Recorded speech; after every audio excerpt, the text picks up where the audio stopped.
जाग्रयाम पुरोहितः।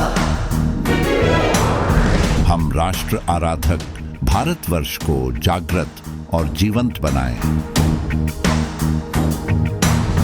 युग युगीन भारत के कालजयी महानायकों की तेजस्विता की गौरव गाथा। पूर्व काल में मैंने पिता की आज्ञा से माता का वध किया, पिता की हत्या के प्रतिशोध में राजाओं का वध किया, क्षत्रिय स्त्रियों का गर्भनाश किया, निर्भय होकर निरंतर स्त्री, बालक एवं वृद्धों का विनाश किया। अब जब परलोक की चिंता करता हूं तो मुझे स्वयं से बहुत घृणा होती है।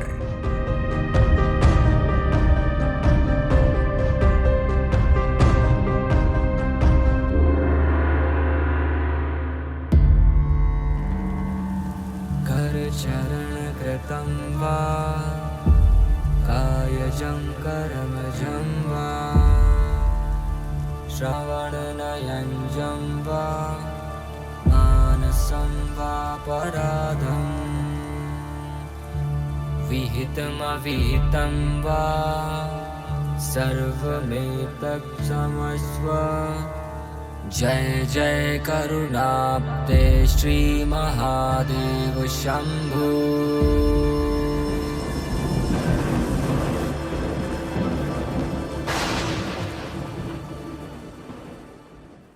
यह कथा वास्तव में हिंसा के दुष्परिणाम की ओर हमारा ध्यान खींचती है।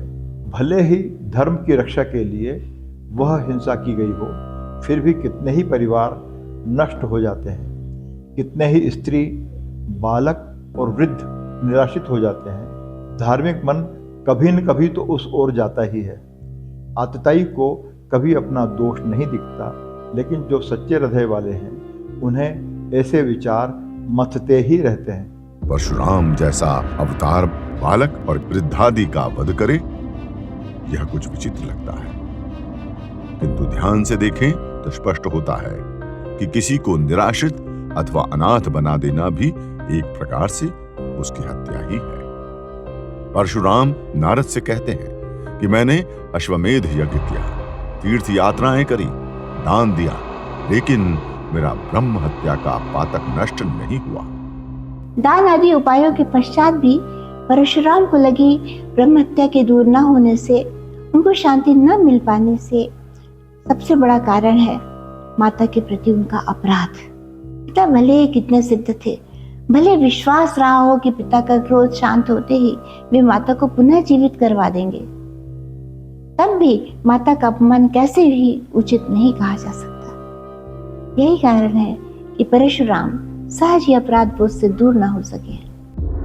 नारद ने कुछ देर ध्यान लगाया और कहा कि हे राम, क्या आप आत्मविस्मृत हो गए? क्या भूल गए कि आप स्वयं हरि हैं? अरे, आपने ही तो पूर्व काल में ब्रह्म हत्या विनाशक दिव्य लिंग के विषय में कहा था। हे अवतारी परशुराम, पुण्य महाकाल क्षेत्र में सभी सिद्धियों को देने वाले जटेश्वर के शीघ्र दर्शन करो। अपने मूल विष्णु स्वरूप का स्मरण कर परशुराम वहां पहुंचे और लिंगोपासना की, जिससे वे ब्रह्म हत्या के पातक से मुक्त हो गए। स्वयं महादेव ने प्रकट होकर उन्हें दर्शन दिए। परशुराम ने शिव की आराधना कर कहा कि मुझे सदैव आपकी विपुल भक्ति की प्राप्ति हो, ऐसा वरदान दीजिए। महादेव बोले कि हे मुनि, आपको सदैव अभीष्ट कीर्ति की प्राप्ति हो। आज से हलिंग आपके नाम से ही प्रसिद्ध होगा। तभी से ये महादेव रामेश्वर कहलाने लगे। अद्य प्रभृति ते नाम्ना देवः ख्यातो भविष्यति, यदा रामेश्वर इति त्रिषु लोकेषु गीयते। भक्त्या ये पूजयिष्यन्ति देवं रामेश्वरं परम, अद आजन्म प्रभवं पापम तेषाम नश्यति तत्क्षणात्। तब से ये रामेश्वर भगवान ब्रह्म हत्या जैसे घनघोर पापों से भी मोक्ष प्रदान करने वाले कहे गए हैं। तो इस प्रकार हमारे इन 84 महादेवों का अलग अलग विलक्षण प्रताप है। तो ये जो कथा है ये हमें बताती है कि जब हम सनातन धर्म पर आस्था रखते हैं, एक श्रेष्ठ जीवन जीते हैं और जीवन में कई प्रकार बड़ी कठिनाइयों से गुजरना पड़ता है। कभी ऐसा मौका आता है कि पिता आदेश माता के वध का करता है, बहुत ही एक नाजुक पल होता है कि क्या करें। कभी हजारों क्षत्रियों को, आताताइयों को मारने का निर्णय लेना पड़ता है, जो एक ब्राह्मण के लिए विरुद्ध है, लेकिन जिससे समष्टि का कल्याण हो, जिसके लिए शास्त्र और धर्म आदेश करे, उस कार्य को करने में कभी पीछे नहीं हटना चाहिए। गीता में भी भगवान कृष्ण ने अर्जुन को यही समझाया। रामेश्वर का पूजन पापों का नाश करता है, उनका दर्शन पुण्यात्मा बनाता है। इनके दर्शन की प्रेरणा देने वाले को भी महान पुण्य मिलता है। वो ब्राह्मण आदि की रक्षा में प्राण विसर्जित करने से भी अधिक फल रामेश्वर के दर्शन से मिलता है। रामेश्वर की कथा वो दाशरथी राम की कथा नहीं है, भार्गव राम की कथा है, परशुराम की कथा है। और परशुराम फरसे के लिए ही वो प्रसिद्ध हैं। कई लोग आजकल ब्राह्मणत्व का आदर्श बताने का प्रयास करते हैं उन्हें, किंतु उनके जो जन्म की कथा है वही संकेत देती है कि उनमें क्षत्रियों के गुण अधिक थे। उस समय जो क्षत्रिय राजा कार्तवीर्यार्जुन जैसे जो पापी थे, उनका नाश करने के लिए भगवान का वो आवेशावतार हुआ है। यदि ब्राह्मणत्व के आदर्श की बात करनी है तो दधीची अच्छा उदाहरण है, जिनने अपनी अस्थियां ही दान कर दी थी। अच्छा, एक और बात है कि वो युग धर्म की व्यवस्था थी। अगर हम कहें कि भाई ये क्षत्रियों वाला कार्य एक ब्राह्मण ने क्यों किया, तो वो आवेशावतार हुआ क्यों? क्योंकि वह युग धर्म उसी प्रकार का था। जब आपके ऊपर चारों ओर से प्रहार होंगे तो आप भी फिर शांत नहीं बैठ सकते। कोई शिवालय वर्षों पहले टूटा और पुजारी चिल्ला रहे हैं प्रकट हो महादेव, प्रकट हो महादेव, तो काम नहीं चला। यदि वो दीपदंड इत्यादि उठा करके ही प्रहार करने लगते तो संभवतः महादेव बचे भी होते। हम भगवान से क्यों चाह रहे हैं कि वो चमत्कार दिखाएं, वो स्वयं की मूर्ति की रक्षा के लिए वो प्रकट हो? ऐसा क्यों? भगवान को क्या करना, ये हमारा कर्तव्य है। एक और बात, ये देवकी नंदन खत्री जी का उपन्यास संभवतः भूतनाथ, उसमें एक वाक्य आया है कि भगवान ने हम लोगों को शक्ति दी, बुद्धि दी। किस लिए दी? क्योंकि वो कार्य हमसे कराना चाहते हैं, मनुष्यों से कराना चाहते हैं। जिससे उनको कार्य लेना होता है उसकी शक्ति, उसकी बुद्धि में कुछ क्षमता बढ़ा देते हैं। तो उस प्रकार से देखना, तो वह उस समय का युग धर्म था। अच्छा, यह कहना कि परशुराम ने क्षत्रियों का नाश किया, वो क्षत्रिय द्रोही थे, वह भी पूर्णतः सत्य नहीं है। क्योंकि उनने केवल आतताई क्षत्रियों का नाश किया था। क्यों जनक जी पर कृपा कर रहे हैं वो? अन्य वंश भी जो कैसे बचे रह गए। अगर वो 21 बार क्षत्रियों का नाश किया, पहली बात तो अगर एक बार में ही सारे क्षत्रियों का नाश कर दिया होता तो बाकी 20 बार तो आने ही नहीं थे।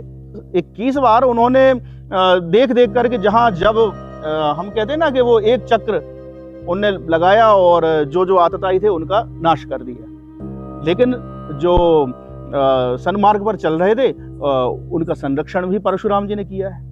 और असली क्षत्रिय से उनका सामना जीवन में एक ही बार हुआ है और वहां परशुराम ने पराजय स्वीकार की है। वो हुआ है भगवान राम से। और वो जो दोनों का संवाद होना, और उसके बाद क्या होता है कि परशुराम अपना जो आवेश है, जो वैष्णवांश है उनका, वो भगवान राम में विसर्जित कर देते हैं। राम में समा जाता है वो जो आवेश है। इनकी कथा में क्या हुआ? सारी शक्तियां इनके साथ, लेकिन अंत में वो पूरा अवतार का जो आवेश था वो राम में समा दिया है। और गुरु की जो परंपरा है वो शिष्यों में भी कुछ कुछ देखने में आती है। तो हम परशुराम के यदि शिष्यों की बात देखें तो चाहे वो भीष्म हो, चाहे द्रोण हो और चाहे वो कर्ण हो, इन तीनों के साथ बिल्कुल वैसा ही हुआ है कि बहुत शक्तियां, सब कुछ होने के बाद भी जब उनकी शक्तियों का उपयोग का वो चरम समय था तब वो उपयोग नहीं कर पाए। कारण जो भी बना हो, भीष्म के सम्मुख अर्जुन के रथ पे शिखंडी को खड़ा कर दिया गया और भीष्म कुछ नहीं कर पाए। द्रोण वो एक जरा सा सुन लिया, अश्वत्थामा हतः, और उसके बाद वो समाधि में लीन हो गए। उसके बाद उनका भी वध हो गया। और कर्ण तो भूल ही गया था विद्या।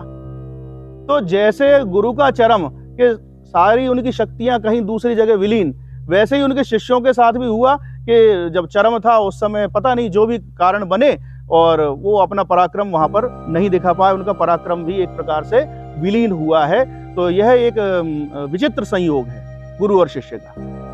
रामेश्वर के साथ एक संयोग उज्जैन का और है।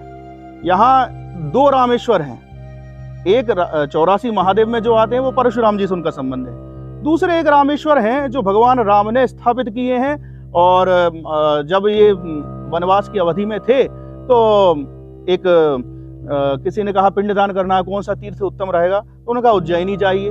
उज्जैनी आए हैं, वहाँ रामेश्वर की स्थापना की है, और वहीं उनके साथ एक विचित्र घटना घट जाती है इसी उज्जैनी क्षेत्र में कि कुछ आदेश देते हैं लक्ष्मण जी को कि अमुक वस्तु ले आओ लक्ष्मण, और लक्ष्मण जी कहते हैं कि मैं नहीं जा रहा, आपने क्या मुझे जो सेवक समझ रखा है। तो भगवान को बड़ा आश्चर्य हुआ कि भाई तुम फिर मेरे साथ आ क्यों गए थे, तो बोले गलती हो गई। तो एक संवाद बड़ा रूखापन वहाँ लक्ष्मण के संवाद में दिखा।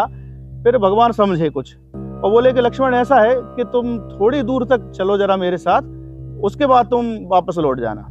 और जैसे ही वहाँ बाहर आए और भगवान ने कहा कि लक्ष्मण अब आप जाइए, हम आगे बढ़ते हैं, तो बोले अरे भैया क्या गलती हो गई। तो फिर उन्होंने कहा कि देखो अभी तुम जो कुछ किए थे वो तुम्हारी कोई भूल नहीं है, ये जगह ही कुछ ऐसी, इस स्थान का ही कुछ ऐसा प्रभाव है, इसलिए यहाँ से जितना हो जल्द बाहर निकल लें। और लोक मान्यता जो है उज्जैनी की, तो जो चिंतामण गणेश वाला जो क्षेत्र है, तो वहाँ एक बावड़ी आज भी है, कहते हैं वो उसका जल पी लिया था लक्ष्मण जी ने, तो वो लोक मान्यता में वो कथा आज भी चल रही है। तो उज्जैन में 2 रामेश्वर, एक भगवान राम के जो 84 महादेव में नहीं है, और एक परशुराम के जो 84 महादेव में है।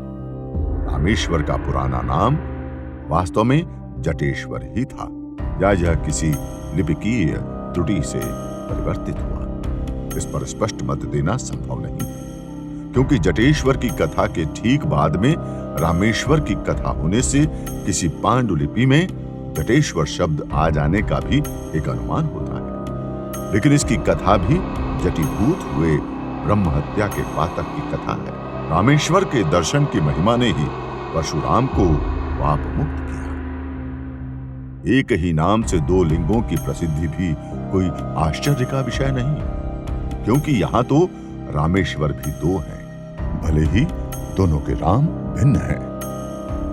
रामेश्वर की कथा किस कल्प की है उसका नामोल्लेख तो नहीं है, लेकिन इतना अवश्य है कि वह कल्प क्रांति को समर्पित था, जिस कल्प के महादेव की कथा का आधार परशुराम सदृश क्रांतिकारी, जिसने वर्ण धर्म का अतिक्रमण करके आतताई राजशक्ति के विनाश का बीड़ा उठा लिया हो, उस कल्प का मूल क्रांति ही हो तो इसमें क्या आश्चर्य है।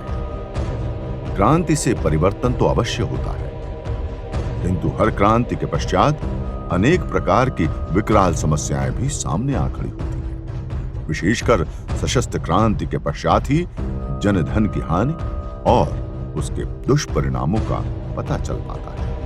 क्रांति की ज्वाला में कितनों को ही दग्ध कर चुका नेतृत्व जब पीछे मुड़कर देखता है तो पश्चाताप और ग्लानि से भर उठता है। आवश्यक रहे विनाश के अपराध बोध को नष्ट करने की क्षमता तो संहारक महादेव में ही है, इसलिए उस कल्प के महादेव क्रांति के आदर्श रहे होंगे। परशुराम पितृभक्ति के आदर्श हैं, अतः प्रतीत होता है कि उस कल्प में पिता की भक्ति ही प्रमुख आदर्श थी। वह कल्प स्त्रियों के लिए अवश्य अतिरिक्त संघर्ष का काल रहा होगा, क्योंकि कथा के आधार परशुराम माता का वध कर देने वाले रहे हैं। स्त्री हिंसा के लिए वे स्वयं को कोसते हुए भी दिखे हैं। रामेश्वर महादेव की वर्तमान स्थिति भी स्त्रियों के संघर्ष के प्रतीक से जुड़ी हुई है। यह मंदिर संप्रति उज्जैन के सती द्वार स्थल के निकट एक वीथिका में स्थित है। सती द्वार का संबंध चाहे देवी सती से हो या सती प्रथा से है, तो यह स्त्री के संघर्ष की ही कथा। रामेश्वर महादेव मंदिर नागर शैली में निर्मित है। उत्तराभिमुख मंदिर में पूर्वाभिमुख भी शिवलिंग है। यहाँ मंडप आदि की कोई योजना नहीं है, किंतु परिक्रमा पथ अवश्य विद्यमान है। शिवलिंग छत्राकृति में निर्मित है। मंदिर में एक प्राचीन प्रस्तर फलक पर परशुराम एवं नृसिंह की प्रतिमाएं उभरी हुई हैं। एक अन्य प्राचीन दृश्य प्रमाण है नंदी प्रतिमा।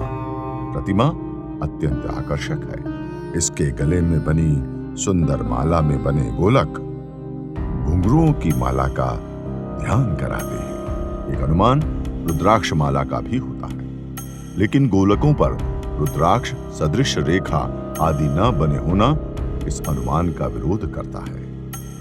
रामेश्वर की यात्रा बस यहीं तक। अगली यात्रा है च्यवन मुनि के आराध्य की।